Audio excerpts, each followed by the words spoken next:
Murder. Yeah, murder. A little bit. Sort of. I'm pretty sure murder. Murder. I'm pretty sure murder. Murder. Yeah, murder. Murder. Hi, guys. Welcome back to Sensei episode 11. Just turn the wheel and the future changes. This is the penultimate episode of season 1. Yeah, honestly, this might be one of my favorite episodes. It's pretty good. Really? I'm like, no, I'm telling you right now, next episode is going to be your favorite. Oh, I just I was so I think this was the first episode where I was fully invested in everything that's going on. I don't know, maybe because it was shorter, because I know it was only 40 or 45 minutes. Maybe that's why, but everything that was happening, I was just so focused on, even though I was watching it at work, but I was still so focused on it. I was very into it, so I really like this one. Amazing. Well, it's great. It is a great episode. But next episode, you're gonna freak the fuck out. This is such a good episode. Oh my god. I'll talk about it more later on, obviously. But yeah, jeez, Sensei, penultimate. Yeah. Yay. So how was your week this week? How was my week this week? I went to work. I went home. I filmed every day this week because I did not film ahead of time, so I was stuck doing it every day before the day it was supposed to be out, and I was like, this is bad. This week was a no-go for me. I was not doing I was out of it, but it was my period anyway, so that's probably why. But I was so oh my god, my friend sent me, did I show you? My friend sent me my birthday present, and it was 2 different Lego Bulbasaurs. Did I send it to you? Oh no, you didn't. I gotta show you. This is I'm gonna show you. I'm gonna show you the best one last. Okay. This is this Bulbasaur. Oh, that's cute. It's winking. Jumping on a tree and winking. He's super duper cute. This tree moves as well. It can stand up, and you can put him next to it and it stands up, or you can be knocking it down. And this one is fucking adorable. I think she got it from Japan or something, because all the instructions had Japanese under them, so I'm wondering if that's where she got it. But it's the cutest fucking thing. It's a little succulent and he's sleeping on it. Oh, this is the cutest thing I've ever owned. But I've been genuinely crazy level obsessed with Bulbasaur this week, and I got this Bulbasaur wallet. Ooh, nice. He's so cute. And another Bulbasaur that's not here yet. So I've been all up on the Bulbasaur this week. What else happened this week? What else happened this week? I don't think anything else happened this week. Other stuff probably happened this week, but I don't remember what. I'm getting my hair done tomorrow. Ooh, nice. I'm so excited because my hair looks so bad all the time, and it's so thick, and my undercut is growing out, and it's a mess. So I am getting it done tomorrow. Yay. Oh, also I'm going live. So if you guys are listening to this, I'm going live in a couple hours. Yeah, I saw that. You literally picked a day and time I would not be able to join at all. Because it was right at 3 p.m. on a Monday, and I'm that's literally when on my lunch break ends, and I need to go to work. I was what the fuck? Sorry, I'm getting my hair done at 11:30, and I don't know when it's over, so I'm picking a time that's extremely safe for it to definitely be over. Yeah. So, oops. But yeah, if you guys are interested, come join. Billy can't. And no. I'm filming a lot today. And I don't know what else happened this week. I don't think anything else did happen this week. So what about you? What's up with you? I feel like stuff happened, but actually I don't think anything happened. Right? I feel I forgot everything that's supposed to have happened. I was supposed to go bowling with my friends, but then we postponed it to next weekend, so that didn't happen. Saturday I did pretty much nothing. What else happened? Work. Ooh, 23.5 is coming out next week. Yes, next week, Friday. I'm so something to watch when I get home from work on Fridays, which is nice. It times it perfectly because I'm watching the finale of Cooking Crush tomorrow or something like that. So I'll be starting that next on my Patreon. So if you guys are interested. Do you ever post them to YouTube, the BL? No, I don't. Whenever it's TV show reactions or movies or shows or anything, they're all on Patreon because it takes time to edit them down and things like that. And it's time I just do not have. So it's on there if you're interested. But I'm excited to watch that. It's gonna be really fun. I think this is gonna be just like a whole bunch of because women. So Yeah. like I can already tell that I'm gonna be into the side couple already. I know. Like I was like, wait, there's a side couple, and it's also a GL. Like there was like the one girl who who's like I'm pretty sure is like obsessed with aliens or whatever. I was like, oh, you are kind of a weirdo, but I kind of love you already. Oh, this is gonna be cute. Know who you are, yeah. And one of them is Maggie, right? From Never Let Me Go. And the other one is From I forget her name, but the pregnant girl from Moonlight Chicken. Fuck off, really? I think so. Oh my god, I didn't even realize. Okay. Look like her. Yay! This is gonna be great. Yeah. Yeah, so they're all like, known actors in GMM TV, so that's good. Also, this popped up on my like what's it called? Homepage or something on YouTube. It was a trailer for a new one. And it looks like it's on WeTV. Did you watch this trailer? Because it actually looks kind of good. What is It's it? called Monster Next Door. What? It showed up on my YouTube homepage, and I was like, ooh, a pilot trailer. Okay. And so I watched it, and I was like, oh, actually, this looks kind of good. It's like introvert and extrovert kind of like pairing. But like, it's BL, and it looks actually kind of good. Monsters or Monster Next Door? Monster Next Door. It actually looks really cute. This is not, I don't think, what you're talking about. From Oh, here it is. Oh, here, I found it. It's like the last thing I saw. BL Tie. It looks really cute. God is a third-year student who studies and enjoys socializing. He has a caring personality and dreams of becoming the drummer of a university band. Meanwhile, Du, a first-year student, is a shy introvert boy who loves peace and feels awkward every time he meets a lot of people. But he is also someone who cares about other people's feelings. The newly released pilot begins with Du and... Okay, I'm not gonna... It's 5 minutes long. I'm not watching it right now. It looks cute, though. It looks really cute.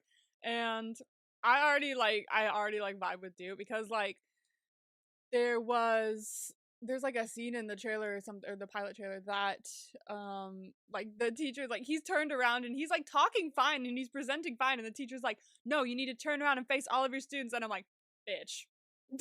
It is teachers like you that made me so stressed in high school. I can't look at people in the eye when I'm talking. Leave me alone. I was like, I'm already feeling you, my friend. I'm so sorry. So this looks good. I'm kind of excited about that. That's on my list. It just is coming soon though, and I'm like, why? No, so probably, honestly, next year, probably. Yeah. Also, I saw, because I looked it up, but apparently film says they're gonna start filming Pluto soon. Maybe. Ooh. That's all I'm hearing about it, is they're maybe starting soon. So who even knows what's going on? So. I know that for the Boom from Vampire series, I know they were doing like fittings, like costume fitting. I don't know if they started filming yet, but I know that they are all like it's starting the process, so that's good. Yay. Things are happening. Yeah, so we have a lot of shit to cover. And hopefully they don't intersect with each other. Please, that's my biggest worry. Please don't. Because Pluto is a must. The Boom from Vampire series is a must. Because that boss too has like all sorts of things. Like, it's the vampires, it's new, it's different. Wait. And Pluto is like the mix of like Not Me and Last Twilight. I know. Like, it's like they're both musts, but I fear they're gonna air around the same time. I really hope not. And then we're kind of fucked. We're a little. Why would you do this? So let's cross that bridge if we get there, and we'll plan accordingly. Hopefully. We'll have to wait and see. Yeah. Jesus. Anyway. Anything else? Anything else happened this week? No, me neither. No. I don't think it. If I remember something, I'll tell you. But like, oh, I got a whale again. Oh. Okay. I was like, as if that's news. I got another whale. It's like a ceramic one. It's supposed to be like a planter for plants, but I don't do plants. So I've put all of my beauty blenders in it. Sensei, episode 11. Just turn the wheel and the future changes. We start with Riley, who is dreaming once again about crossing the snow-covered mountains in distress.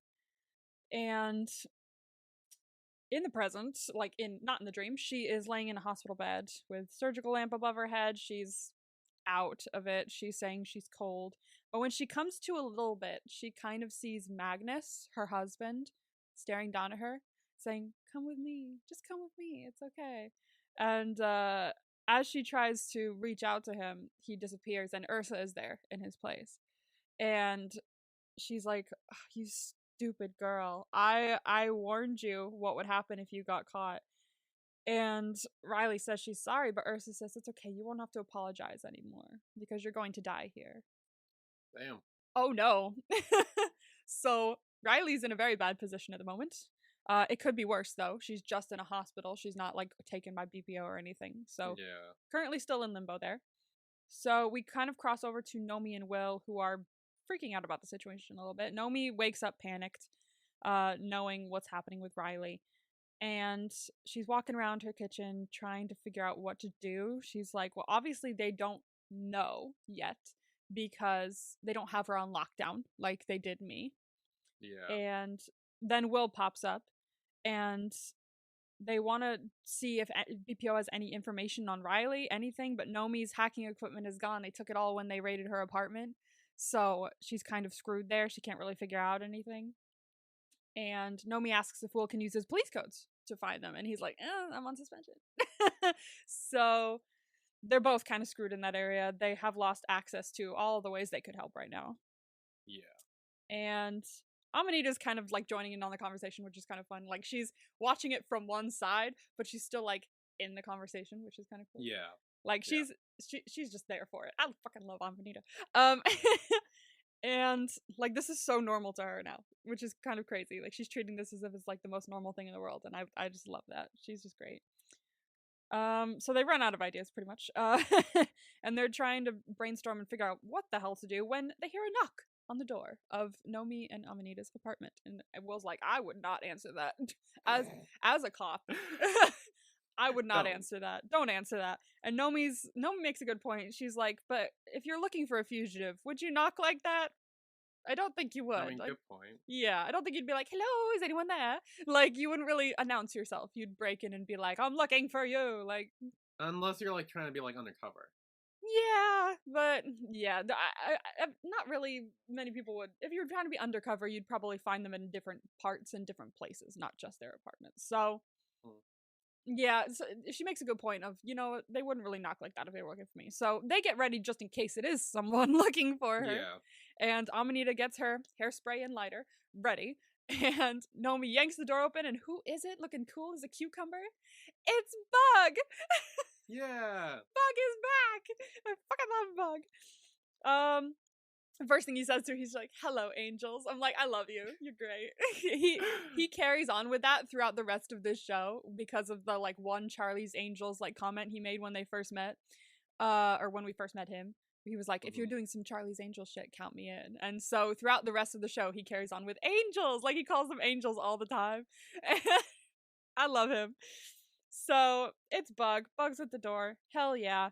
And she asks, what are you doing here? Because like, one, how did you know we were here? And two, why? So she makes him some tea, and he says he suspected some foul play when he was looking into what was going on with them. So he thought he'd come help out. He says he found some new hacking equipment because when the FBI are like trying to hide very specific things, they kind of ignore all the other things that don't feel as specific. So he saw some new hacking equipment pop up on what he likes to call his shopping list, which is their kind of like place where they catalog and put all of it.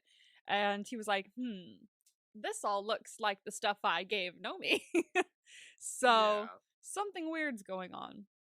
So Nomi tells Bug that she doesn't have the money to pay him to get the stuff back, but Bug's like, who cares? Like, you don't have to pay me.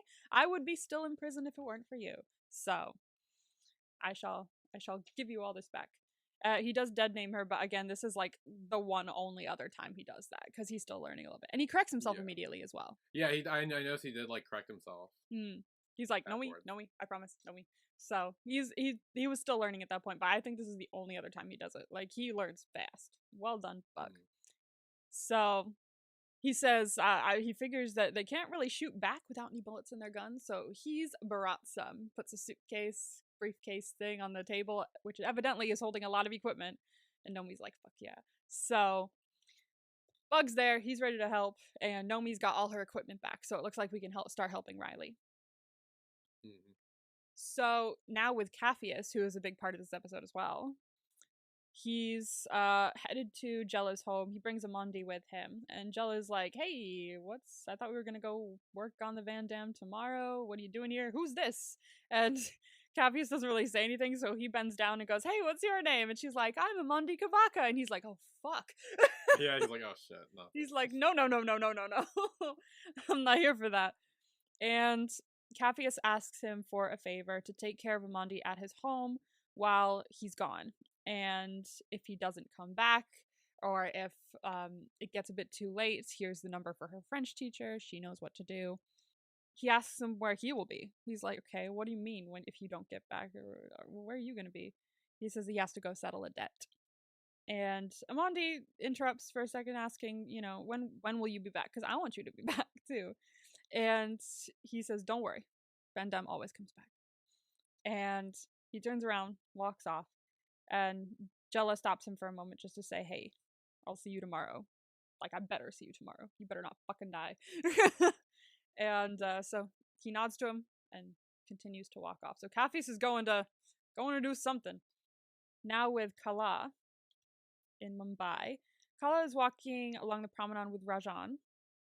And Rajan's talking about his father as they're walking. He jokes about how his father, Manendra, is not a believer in God, and he's wondering how he would feel if he thinks that like everybody's giving credit to a god for saving him. Yeah. Because his wife has been praying, and it's making he's getting better at the very least, and she even wants to start going to temple with Kala and everything, and is starting to pray more.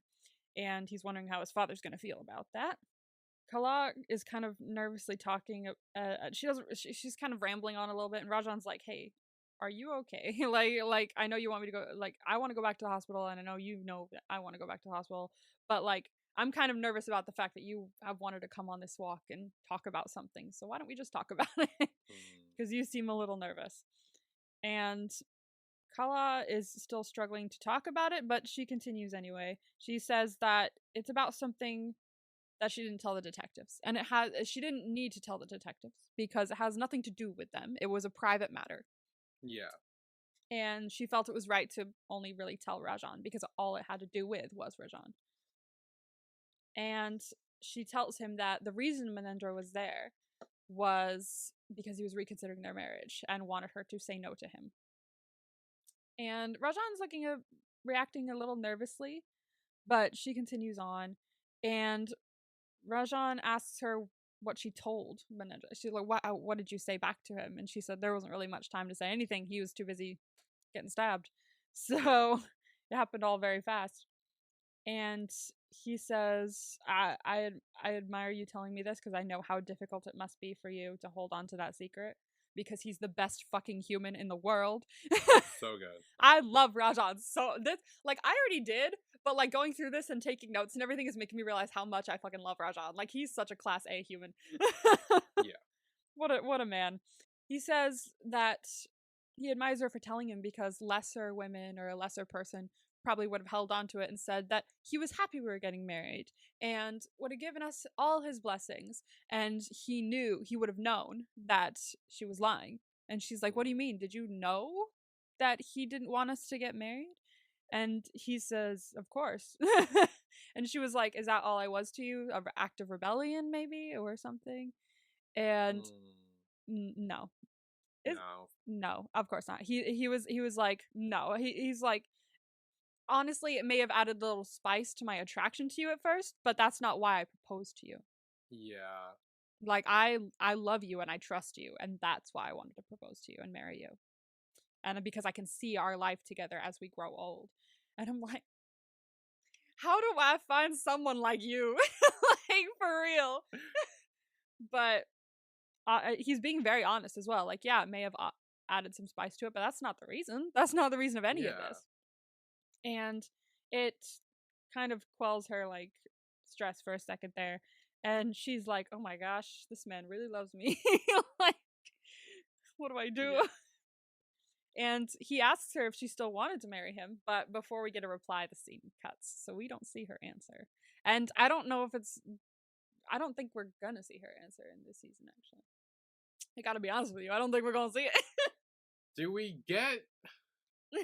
So okay, because the thing that happens at the end, Mm-hmm. I kind of need to know the answer to that to determine how I felt about that. Just saying. Uh-huh. So right now I'm kind of up in the air. Mm. So I kind of need an answer at some point Yeah, I because know. right now I'm kind of like, I don't know. Because okay, it's very. We'll get to it when we get to it, but like, it's an interesting thing to talk about because it's like, is it cheating?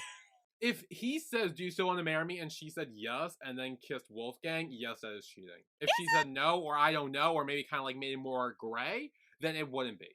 But if she agreed to still marry him when he asked again, then yeah, it's kind of like the Kua and Leon situation. It's like they were still married or engaged the entire fucking time in the show, despite everything that happened. They never really called it off.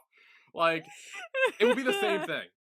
Yeah, but like, is it cheating? Because like, it's. I feel like you're implying that she said yes, she still wants to marry him, and that she did cheat. I'm not implying. Kind of hinting at it. I'm not implying anything, but I'm just saying it's in her head technically. So. But no, but it's still like it's not like it's she making out with her imaginary friend. She's making out with a real dude who's just there, who's not really there. But we've seen this in person. We've seen Will being like, yeah, but it was, but they both still felt it. But the feelings were still there. Yeah, true. Like they still know the other. It's like if you make out with a ghost, like that's still like technically cheating because the spirit's still real. I don't know. That's the best way I can describe it because this shit doesn't happen in real life.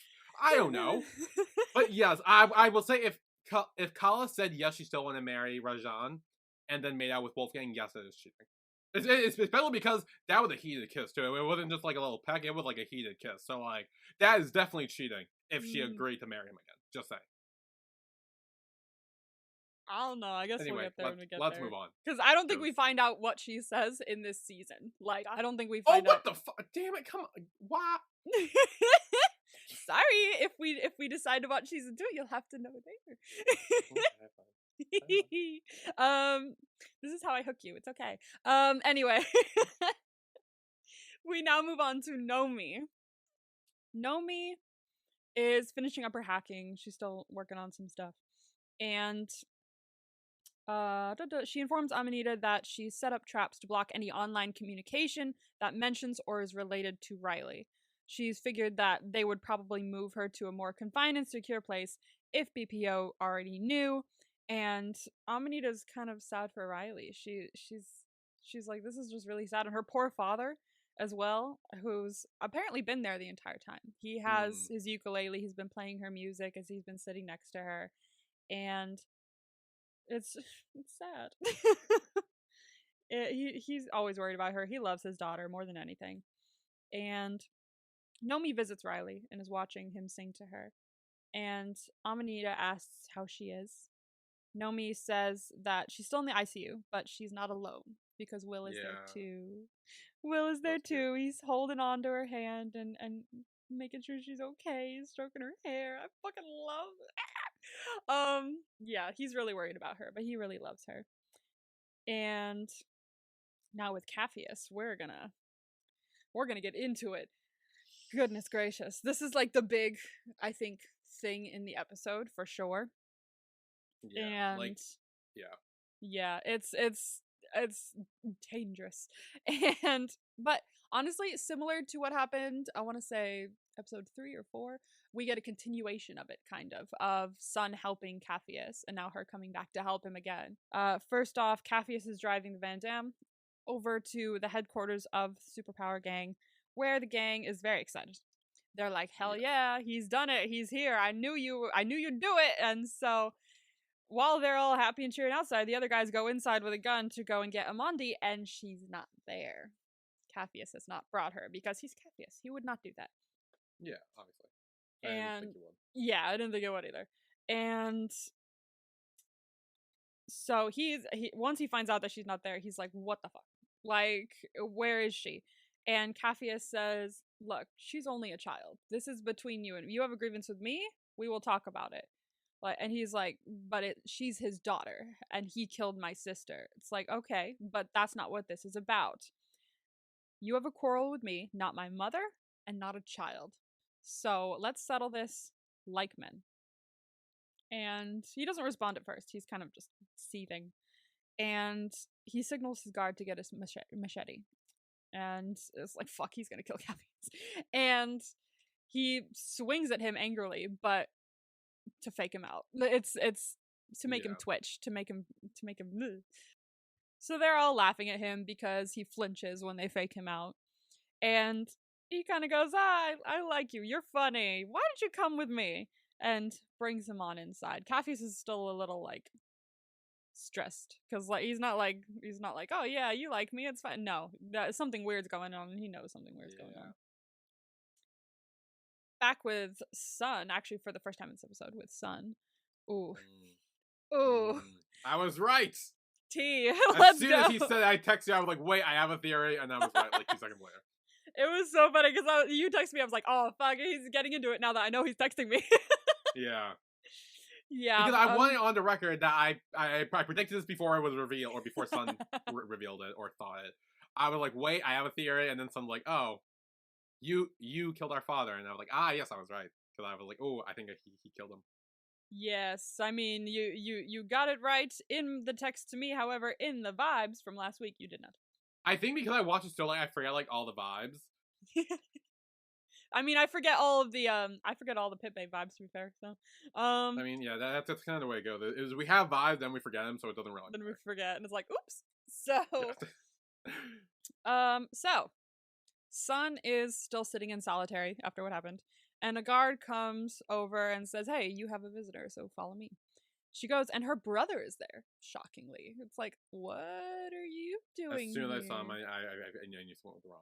You're like, oh no. Oh no. So her brother is there, and he's like, oh, Sun, I'm so happy to see you. He's gonna hug her, and the guard's like, no touching. He's like, oh, so sorry. And she leaves them alone in the room. She leaves. They sit down. And Sun's like, what are you doing here? Because this is weird. And he's like, there's no easy way to say what I'm about to say. He tells her that the previous night their father was depressed and drinking heavily. And he says, he's like, okay, I think you just need to be alone for a bit. So he left him for the night, and he has to live with that every day because the next day the police found him dead. They found a exhaust pipe or like the hose from the car in the window, so he killed himself. But it wasn't that he killed himself, it's that shame killed their father. It's like a cancer. As soon as he said that, I was like, this is so bullshit. Like, shame killed his father. Like, shut the fuck up, dude. Shut the fuck up, you little twit. I hate him so much, for real. I said bitch, not twit. I said twit. I said bitch. I don't know why I say twit. Is that even a word? But I say that a lot lately. I call people twits when I hear twit, I think of like nitwit. There you go. From the little elf things in the Rudolph movie, like, why am I such a nitwit? Oh yeah, man, I forgot he says about twit that. in one of the lyrics. Does he? I didn't know. Let's see. Here, I'll look it up. I'll look it up too. Okay. I was gonna do it on. Why am I such a nitwit? Why am I such a nit? Oh, here we go. Oh, we're a couple of misfits. That's what it's called. Yeah, it's the Island of Misfits, right? No, it's we're a couple of misfits. Oh no, I was looking for. Why am I such a nitwit? Hey, I guess it works. It's what he sings before he leaves the elf shop. Oh, hey, apparently this does still make sense. Okay, twit's a word. Great, wonderful. Is it? Oh. Yeah, there are many different definitions here. We have, well, there's a pregnant goldfish, but we're not gonna. Is he a pregnant goldfish? That's the biggest plot twist ever. He is a pregnant goldfish. Imagine. It reminded me of I never seen Megamind, but his like assistant who's like a fish in like a mechanical body.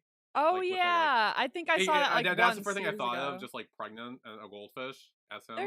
There's a few here. There's someone who's a pompous idiot, something that you call someone who's annoying or a complete asshole, a moron with absolutely no sense, bird-brained, or of low intelligence. So, yes, I'll take it. Twit, same thing. Little twit. So yeah, she cries at first because like her father's dead. Like not only was that her only way out of prison because her father was going to tell the truth, but also that's her father, and he had just told her that everything he has is meaningless without her, and that he loves her as his daughter, which is something that she's always wanted to hear, and now that's gone. She finally had someone in her corner, and he's gone. He's dead. So to kind of get him back in a sense and then lose him again is probably just like devastated her. But she quickly recovers from that when she's like, "Oh my god, you killed him." Like it's just matter of fact. She doesn't say, "Did you kill him?" No, she's like, "You killed him. You Yeah. 100% killed him. I'm not stupid." And same. I thought the same thing. I was like, oh, he killed him. Like and I texted you, and then she said that. I'm like, oh, I was right. Sun said I was it. right. Sun said it. I'm right. And at first he's like, I mean, I know this is a shock, but like I'm devastated too. So I fucking hate him. And yeah, she's like, "Oh, fuck that." And so she jumps over She the lunges table. at him. She does. He gets up to leave. He's like, obviously upset, so I'm gonna go. And she leaps over the table, tackles him to the ground, start viciously beating his face, which like period. Like he was bleeding so much, and I was like, yes, keep going. I mean, she's definitely not getting out for good behavior, but like, damn, No, really like she's definitely not getting up for good behavior. It reminds me of I watched this reaction to this is like random, but I watched someone react to episode 1 of season 2 of Euphoria, and there's this character that everybody fucking hates, especially this reactor. So it's really funny to watch her watch it. He gets beaten to a pulp by this guy, and at one point they like drag him off of him, and a bunch of people go over and they go like pick him up, and then the reactor that I watched was just like leave him there, like she's like cheering. And I'm just like, every time I watch this episode now, I just think of that because I'm like, yeah, fucking leave him on the ground, beat his ass more. And yeah, she does quite the number on him before the guards run in and pull her off of him. And as she's pulled away, she's promising, she is swearing that he will pay for what he did. And I want you to remember that. I hope she does. Because she does not. That's a promise. That really is a promise. So now we leave Sun and go back to Capheus, and Gitu has walked him inside their headquarters, and everybody's like, "Woohoo! Yeah, he's here!" And he orders them to bring the bitch out, and turns out they have Silas Kabaka. Yeah, which we did not know until now. And he's basically calling him a bitch this entire time and referring to him using female pronouns. And he's trying I noticed that. I was like, he's trying to demean him as much as possible. I know. I was like, I don't know if that aged very well, but no, it really fucking doesn't. No, I was like, because I kept getting confused, and every time I was like, wait, what? I was like it kept taking me like a minute to be like, oh, yeah, that's me too. He kept like saying, oh, she's such a bitch, and I'm like, wait, oh, there. I was like, is he talking about someone else, like who's not here? Like, what is he talking about? Like, is he talking about the daughter who's not here? Like, what is like? It took me so long to understand. Like, oh. It does not age well. I'm not gonna lie to you. But also it shows like what these men are like they think like and things like that. So while it doesn't age well, it's like not meant to, you know, like when you watch it, you're supposed to be like, oh, fuck you, you know? Like it's not like, oh, he's the best character ever, and then yeah, they're not treating it as a good thing. So yeah, they have him. They're trying to demean him as much as possible. And he tells Capheus his plan with Silas. He wanted to bring his daughter there so he could watch as he killed her. And since that's not happening, he has a better idea. He's going to have Capheus kill him instead. And he has one of the gangsters walk up and give him a machete. He's like, take it, because you're going to kill him. And he notices that Capheus is kind of refusing to grab the machete, because it's like Capheus, you know, he's not going to fucking kill someone. And he's like, okay, looks like you need a little help. So he has one of the other gangsters like put a gun to his head, is like, do it or I will kill you. And so Capheus finally grabs the machete. He's not actually sure what to do now. And he tells Capheus to cut its head off. Goodness gracious. And we'll call it even. Do it quick, like a man.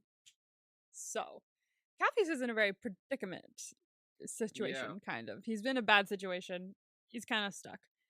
And as we see him there, we kind of flicker back and forth between Sun and Capheus. They're both in the prison cell at one point. Sun is mad. She is pissed. And she needs to take her anger out because she's currently taking it out on the wall, and her fists are getting all sorts of cut up with it. There's blood on the wall. It's pretty bad. And she kind of hears in Capheus's place this guy call him a bitch. And she's like, call me bitch one more fucking time. I swear to God. And he's like, oh, what'd you say? Oh, okay, bitch. And so she pops back up. And as he's about to pull the trigger, she lunges backwards and he misses, shoots the other gangster. She takes the machete and chops off his arm. Yep. Badass. I fucking love her. And basically, she beats them all up. I mean, fair. I mean, to go through everything that happens it's just like kicks, flips, punch, kick, stab. So she takes them all out, basically. Capheus actually pops back up at one point to take out Gitu. He subdues him for a second. He steals back the machete, and Gitu kind of was like chuckling and flipping the machete to his other hand. He's ready to take people out, but then Sun pops up again and takes care of that real quick. So she basically kicks everyone's ass. There's blood everywhere. And when she kind of leaves, Capheus is like, oh my God, everybody's dead. Like, he's standing there with a machete like, this is not something that I do. Thank God she did it, not me. And so he runs off. He drives his Matatu away, carrying Silas with him. And Gitu does wake up, and he realizes that they're gone. He's like, fuck that, we need to get them. Find them now. So they go off following Capheus and Silas. Yeah. But before we see what happens with them, we go to Wolfgang, who is saving Felix's ass because that threat was serious. And after, even though Steiner is dead, his father is still alive. And when his father finds out what happens to Steiner, probably not safe. Yeah. So Wolfgang pulls over his car at the hospital where Felix is. And he walks over to a man inside a car who's seemingly kind of like scoping out the area or like keeping watch on the area to probably relay back what's going on. And he takes him out real quick. He's got like a toolbox. Yeah. It's like, oh, roll down your window. Want to chat? What are you doing here? Ka-chunk. Like, easy. One and done. And he goes into the hospital, bringing this guy with him in a wheelchair, pretending he's a patient. And he rolls him over to the hospital room, puts like this hat that he has over his face, covering the blood, so no one really suspects anything for at least a second while he leaves. And he runs in and gets Felix and kind of quotes Conan the Barbarian back to him. Their quote they always saying back and forth to each other. He's like, let's fucking go. We're getting out of here because I'm not letting you die. You're still alive. We're going to keep it that way. And we're going to take a break there. And when we come back, we get kind of this like moment where like Kala's able to like one up a bunch of people at the religious, like at the temple, because Will comes in to help. Yeah. Will! And this is a great moment because we don't really see them I think this is the first time they actually interact. Yeah. Nice. Yeah. So that's really exciting. But yeah, when we come back, we will talk about that. So we will be right back.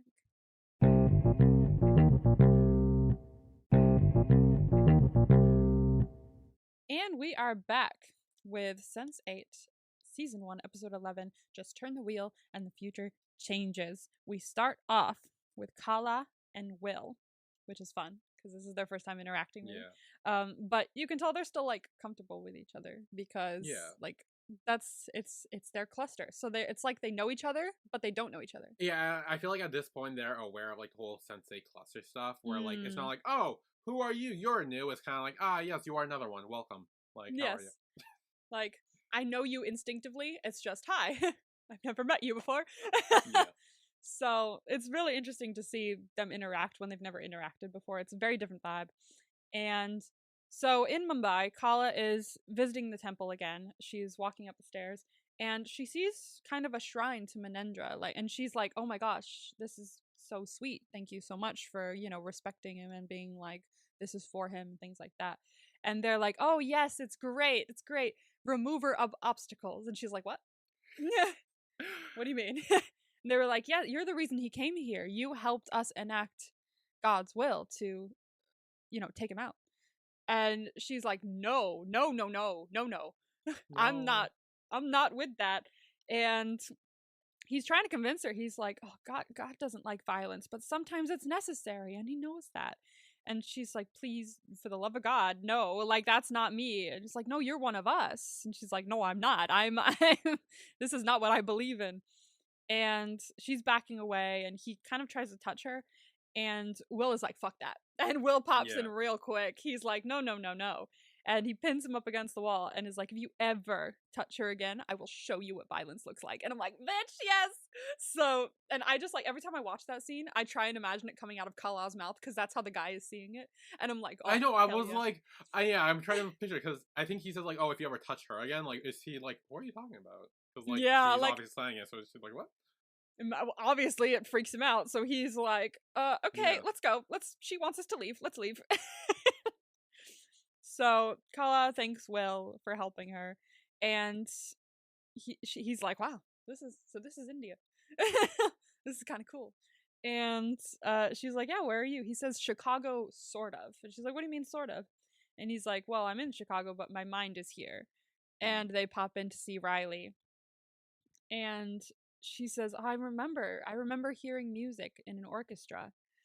And he says, yeah, something from that must have triggered something inside of her. And this is what she's been like ever since. We don't really know what's going on with her. I'm just afraid that BPO will know where she is. So they're trying to make sure it doesn't happen. So, back with Capheus for a moment, though. He's driving the Matatu down the highway, away from them. And Silas is kind of like bleeding a bunch in the passenger seat in the back. Yeah. And he's like, thank you so much for not giving away Amundi. Like, I'll make you a rich man. And Capheus is like, I don't want your money. Like, it's fine. And he's like, then why did you save me? He's like, honestly, it wasn't really a part of my plan, because I didn't even know you were going to be there. Yeah. I'm wondering what that meant. Like, what was his plan? Like, was That's his a plan very just to good die? question. Or, like, I because think we know, I mean, for so far, it seemed like Capheus can't really fight all that well. no. And he knew he was going up against, like, this gang. Like, I'm wondering, like, with his plan, like, just going there and dying or seeing what happens, like, try to work it out with words and fail. Like, what was his goal? Knowing Capheus, I think he wanted to go and start off with, hey, please, can we just talk this out? Because that's who he is. You know, he doesn't. Work, though. Yeah, I know it wouldn't have worked, but that's who he is. Because when he went there, he said, let's settle this like men, in a way that's like, hey, your grievances with me, let's talk this out. Let's figure out a good solution to this that doesn't involve me giving you a child. And when that didn't work, I think he was hoping that Sun would pop in. Yeah. Because she had done so once before. So I think his plan was just to hope that she popped in again if it didn't work out. And she did. Good.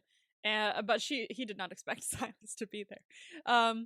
I think his plan, the base of his plan, was just not giving them Amundi. And no matter what happened, as long as he didn't do that, his plan was successful. So I don't know what his plan was, but hey, they got out.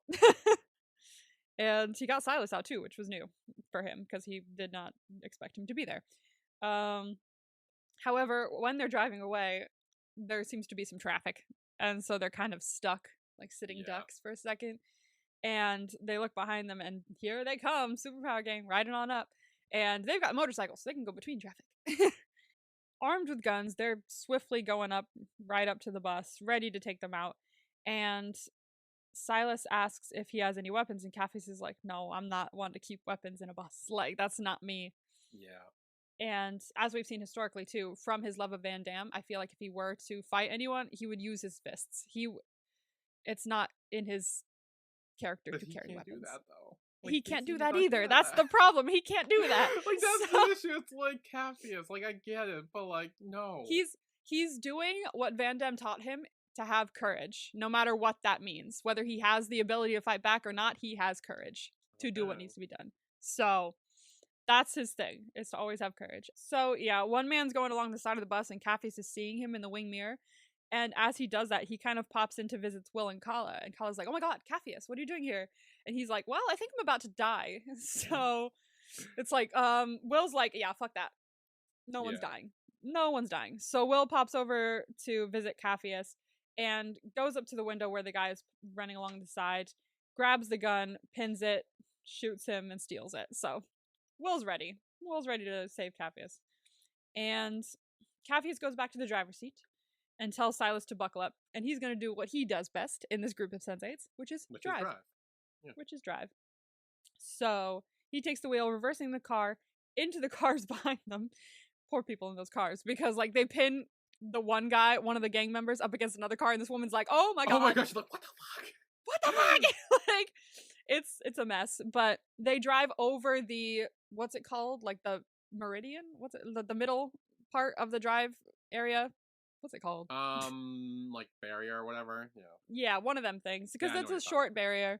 It's not like a big barrier like they would have like on freeways in the U.S. It's just like a little bump. So he's like, we're getting out of here. And he starts driving the wrong way up the highway and almost running into other cars. He's like, please move to the side. He's getting out of there as fast as he possibly can. And they still pursue him. They're like, get him, go after him. And they kind of take everyone out along the way, except for Gitu, who is on his motorcycle. And they think they get away until they arrive on a narrow street. And he's at the other end. Capheus is at one end. And it's very much like, oh, we're about to play some chicken. Let's see what happens. And what I find really interesting is the juxtaposition of their different reactions and what they go for.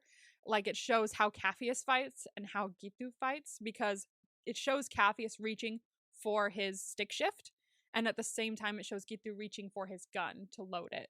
So it's very much showing, this is how I'm about to fight. This is how I normally fight. I fight with my driving and with my bus.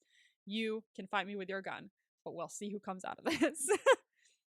Yeah. And so they start driving towards each other, screaming at each other, ready to kill. At least Gitu is. Shooting at the bus. Thankfully not hitting Capheus. I thought he would. I was worried. But at the last moment, Capheus turns the wheel and the bus sideways, hitting him with the back of the bus and basically like throwing him off to the side, with the bike landing on Gitu. So, yeah. Ouch. Is he dead? Who can not. say? I'm not gonna say whether or not he is, but who can say? Probably not. So they get out of there. But I really love also, like, as the smoke clears or as the dust clears, you just see Gitu. You see Gitu? No. As the smoke clears, you see just one word, and it's the side of the bus that just says "damn." Yeah, I know. Yeah, the damn. I love that. That's the first thing you see when the smoke clears, and I'm like, hell yeah. Damn indeed. But after that, with them victorious, we go over to Wolfgang, who is pulling up at a smaller hospital. And he brings Felix inside, tells the doctor what to do. He says that if anyone comes asking for a description similar to Felix, he should just say nothing, just in case he doesn't know how to lie. Just say nothing and call me, and I'll come see what's up. And the doctor asks how long he should take care of him, how long he's going to be here, and Wolfgang says that what he's about to do shouldn't take long, and he gives him some bribe money. And the doctor asks Wolfgang for Felix's fake name, and he just smirks and says Conan. And he's like, "Is that a first or last name?" He's like, "Yes." Yes, all the above. Conan. He is Conan. So the doctor's like, all right, whatever, and he takes Felix to his room. So Felix is safe for now. He's in a smaller hospital where maybe people won't come looking. And Wolfgang is going off to do something that should hopefully eradicate any possibilities of him getting hurt again. Yeah. So we shall see what that is in a moment, kind of. So Capheus, being safe, drives the Van Dam up to Jella's house. He's walking Silas over to the home where Amandi, Jella, and Jella's family are sitting there, and Jella's like, oh, fuck, are you good? Like, he's bleeding. Silas is bleeding. Everybody's injured. But Jella's happy to see him nonetheless. He's like, yeah, I said Van Dam always comes back. Every time. And Silas kneels down to Amandi, and she's like, are you okay? Like, she's worried about her dad. And he says, I am, because I'm very, very lucky. And he hugs her, and looks over at Capheus and nods to him, like saying thank you very much for all of this. And now with Riley in the hospital room, Riley seems to be panicked still. She's still remembering what happened. It's like she's there. Yeah. She's still stuck in the past in her mind. And we get kind of little more of a flashback of the moment. We get some dialogue this time. They're driving at nighttime on a snowy road. Riley is with her husband. He's driving the car. He says, "Here, are you cold? Have my jacket." And she said, "No, it's fine." And that's really the only dialogue we get of the scene so far. And while she's experiencing this flashback in her mind, the nurses who are taking care of Riley are kind of chatting. They're like, "Look at this. Look at the brain scans. Like, look at the growth here, and this was substantia alba. Something weird's going on here." It's like, fuck. They're noticing something. Yeah. And the car crashes in her mind, and she's kind of thrashing and moving in normal world. That's not in her brain. And the nurses are like, "Jesus, like, I'm surprised she can still move after what we've given her." They're trying to hold her down. And the nurse is like, "Oh, kids these days, they have such a high tolerance for drugs because they're always on them." Which, like, partly true because she does do drugs. I but mean, yeah, also, I was gonna say that's like valid. Yeah, like this might be because she has a high tolerance for drugs, but also it could be like the sensate in her, I guess. Like, it could be either or. It could be both of them combining. Who even knows? Yeah. But as they leave, one of the nurse asks if they've heard anything from the neurologist that they sent all this messages and stuff to. And they're like, "No, we haven't heard back yet." And I'm like, "Good. That was Nomi." Nomi's been working behind the scenes. So yeah, Will pops in and goes, "Was that you?" And she's like, "Well, yeah, obviously. It's easy. Hacking is what I do." And Will's like, "Did you do this too?" And it was the bolo that was put out for her, saying that she got on a plane to Australia. And Yeah. she's like, "Yeah, obviously." And he's like, "How did you get access to the Australian fugitive alert?" And she was like, "I'm an all access kind of girl." And that's a big quote in this show too that everyone likes to mention, is her saying, "I'm an all access kind of girl." I'm like, I fucking love you. So she figured that she needed more time because, they need all the time they can get. So she put out the fake bolo. And Will and Nomi are trying to figure out how much time they actually have when Jonas pops up. And he tells them that they're pretty much out of time. And he says that he made a mistake, and they take the blame for making a mistake. And it's like, "No, it was us, da da da." And Will says that he was the one who made the mistake for not trusting Jonas. And Jonas asks them if they trust him now, because he informs them that Whispers pretty much knows about Riley. They're like, "How? We have been locking down all that information, trying to make sure it doesn't get out as much as possible." And he says it's because Whispers is torturing him, basically. And because he's torturing them, he's able to kind of guide this information out of him. Yeah. Because Whispers knows him, and he knows Will, and Will knows Riley. So it's kind of like a little grapevine of information that he's getting access to. And in the lab, wires are still connected to his head. Whispers is guiding him on what he should tell the others. So Jonas pops over and just says, "Hey, you need to not underestimate him, because he knows that the first thing on your mind is getting on a plane to Iceland. So you need to not fucking do that." But will he listen? He's gonna do that. He's gonna do that. He's Will. Come on. He's gonna do that. All he cares about right now is Riley and making sure she's okay. His like health and well-being is secondary, to be honest with you. Yeah. So after hearing that, we go over to Wolfgang, who is pulling up his car at the gate of his uncle's mansion. And he looks like he's stalling for a second, going like I need to prepare. And that's when Kala shows up. And she's like, "Please, don't do this. Like, turn around, leave this place before anyone has to die. I don't want you to get killed. I don't want you to kill anyone. Let's just leave." And she says, "Just turn the wheel and the future changes," which is our quote from the title. And I love that quote. I think it's really pretty. It's because it's like one simple act can change something so completely drastically. Turning a wheel can change something so big, a big event. It's like stepping on a butterfly can change the history of the human race, Butterfly effect. Butterfly effect, exactly. So Wolfgang kind of uses Kala's wedding as an example of inevitable things. He's like, this is inevitable. Your wedding's still going to happen. This is going to happen. It's fine. It's just a thing that has to get done. And she says, you know, you could die. And he's like, there are worse things than death. So I will be fine. And Wolfgang, he grabs a gun, puts it in his jacket, gets ready to go, but Kala stops him, begging him not to do it. And he says there are things that they won't ever understand about each other's worlds. And Kala says she knows how Wolfgang feels about her. And they know how each other, because they're inside each other's minds. Yeah. Of course they know. They have such a strong connection to each other. And he says, as long as that man is alive and he knows what I've done, once he finds out what I've done, no one I care about will ever be safe. So it's something he has to do. Because he knows that if in some way he's able to find out that Kala is someone to Wolfgang, if that's even a possibility, he's going to kill him. Because there's no way. We don't want that to happen to Kala. Or he doesn't, at least. Well, none of us do. But they kiss. They're cute. They kiss. Because, like, this is the last time she could be seeing him. So they must. She's worried that he may die. So she may never have this chance again. So she kisses him. And he stops pretty quickly. Because this is something he used to do. And if he lets himself go any further, he's like, no, then I won't do it. Then I'll actually listen to you. And I can't do that. I can't have that. I have to do this. And so he stops and drives into the gate saying it's me. So he goes in. And we cut with him there. So we don't know what happens yet. I do, but you don't. Yeah. We shall see. Because it's a lot. Now, in our last scene with Kala, she leaves Wolfgang, is back in her office crying her eyes out because she knows what's about to happen. And she hears Sun. And when she turns around, she's in the cell with her.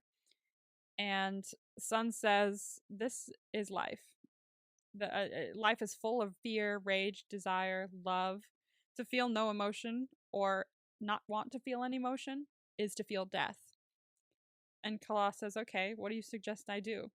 And Sun says, I love this quote. Sun says, I take everything I have, everything that matters to me. I push all of it into my fist and I fight for it. Period. So that's where we end. So we'll see if Kala takes any of that advice from Sun in the next episode, which is the finale. We're at the finale. I'm so excited. So MVP. Sun. Yeah, honestly, yeah.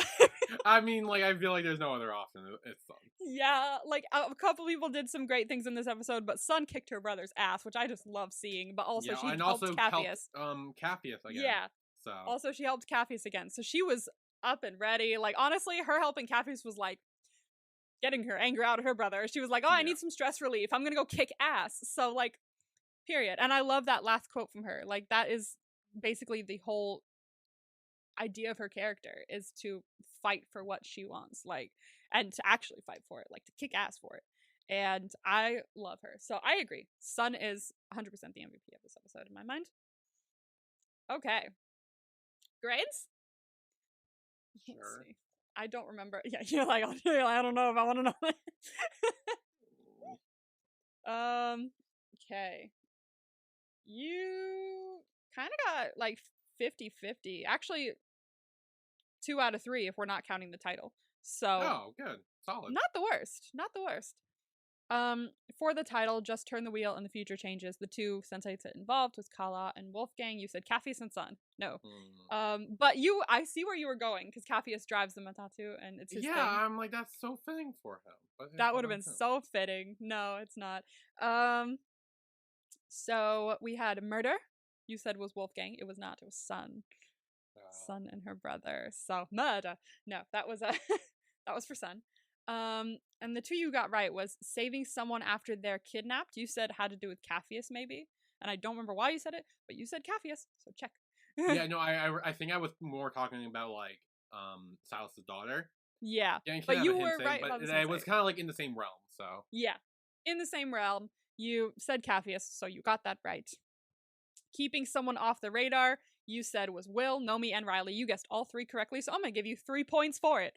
Yeah, that was pretty obvious. That was like pretty, like, an easy. Easy get. Why not? I'll give you 3 points for that. So technically you got 4 out of 5. So that's like 80%. Oh, nice. That's nice. Solid B-. Good job. A solid B-. Well done. Okay, are you ready for your vibes for the finale? Sure. I've got many a thing to tell you about this. Okay. Okay. So, before I start giving you your vibes, I must say that, in my opinion, this final episode of season 1 is one of the best hours of television I have ever seen. Okay. It's amazing. The pacing is fantastic, and it's just incredible. And a vibe that I'm going to give you that you don't have to guess because it involves everyone is group effort. So, Okay. and it's group effort throughout the whole episode. Like, this is a whole, it does not feel like it's like an hour long. How long is this episode, actually? That's my question. Let me double check. Go back in. How long is this episode? This episode is 54 minutes long. It does not feel like that. It feels like it goes so quick because it's just so engaging. I love this episode. And whenever I think about Sense8, my mind always goes to this episode. Like, it's the one I remember most out of everything. So this will be fun. The title of the finale is I Can't Leave Her. That's Will about Riley. Possibly. I'm gonna say it involves 2 Sense8s, but it mainly involves 1 Sense8. It's genuinely about 1 Sense8 saying it. I will say this, it's not about 1 Sense8 saying it about another Sense8. It's 1 Sense8 saying something else about someone else. About someone. Okay, maybe. Maybe Nomi about Amanita? Maybe. I'm gonna give you some help here. Think about a Sensei where we need to see a finish of their storyline, kind of. There's something we don't know about them yet, or we do know, but we haven't seen the complete story of. What? Hold on, wait, what is it again? The title? What is it? I Can't Leave Her. I Can't Leave Her. There's a little bit of someone's past that we have not seen the finished result of. We know everything that happened, but we don't know what happened. We haven't seen it. We haven't seen all of it. Capheus with the daughter? No! I don't know! I'm... Like... You were closer with Will. I was closer with Will. Yeah, you were closer with Will. Whose storyline do we need to see the rest of? Their past. Whose past do we need to see more of? Oh, is it Riley? Yes. Oh. It's the title, so I'm helping you out here. The rest you're on your own. What the fuck? Like, I don't know. The rest you're on your own, but this was the title, so I was helping you out. All right. So, speaking of, your next vibe is the whole story. Oh, I'm assuming we get Riley's whole story. There we go. And that's all I'm helping you with. That was Riley's shit. Okay. Okay, I'm giving you like quite a few vibes in this. A truth is revealed about a death, and it's not a Sense8 death. It's someone in a Sense8's life that died, that we know died. And we get the truth about it. Okay, I don't want to say Riley again about maybe that stuff, but I want to keep it more diverse. So I'm gonna say son's mother and or father. Okay. Next involves 2 Sense8s in this scene, kind of. This is a quote, and this isn't like a big thing that happens, but it's a thing I like. It's kind of funny. And the quote is, "It's a really nice car." It's a really nice what? Car. It's a really nice car. It's a really nice car. Said in that way. 2 Sense8s. 2 Sense8s are involved in this scene. One of them says this quote, and the other one is there to be like, dude. So. Maybe Capheus? And... You're not going to be able to guess any of these. This is a tough episode to guess, because everyone's involved in this episode. That's a thing. And Wolfgang. Going random here. Throwing name at the wall to see what sticks. Okay. Next is a quote as well. Also involves 2 Sense8s. One saying it, the other one being like, huh. And it is... what is it? Oh yeah, we had sex. I'm sorry, what? We had sex. We had sex. Yes, that is the quote. One sensei says it, and the other one's like, ah. So.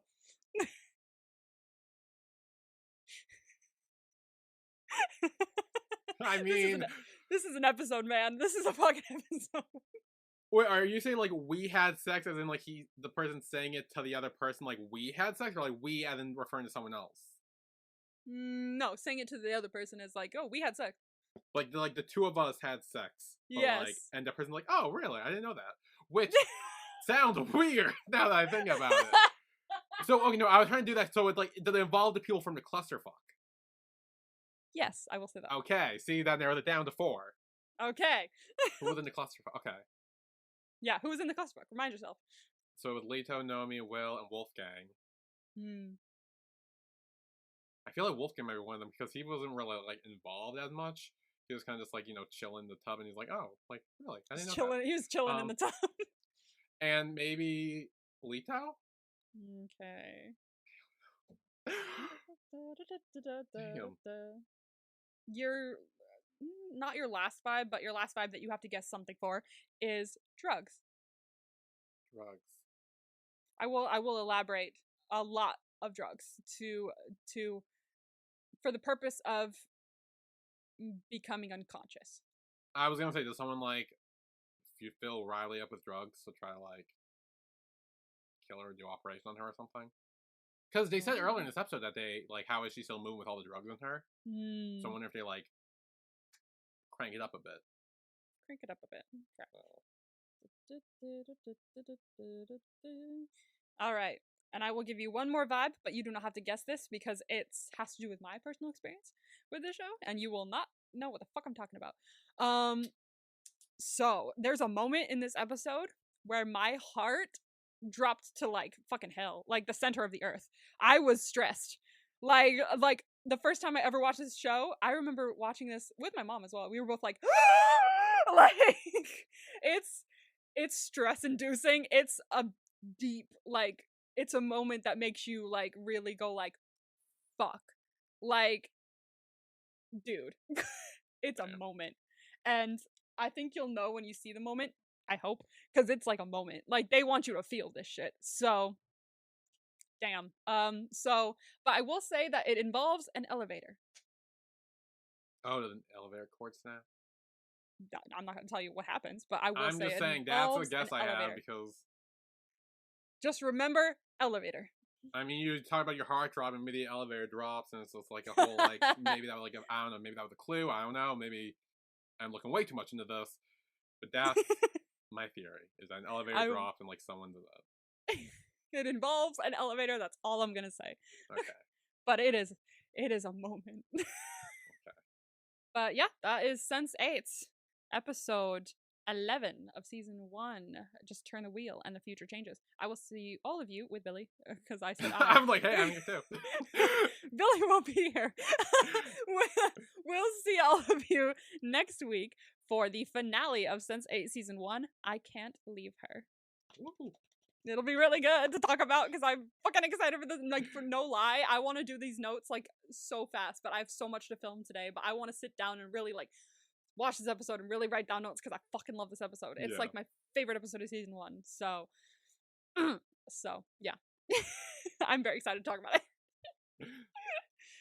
Text me as you watch it because I want to know what you think too. I will try to I'll probably do it early in the morning one day, maybe Thursday or Friday.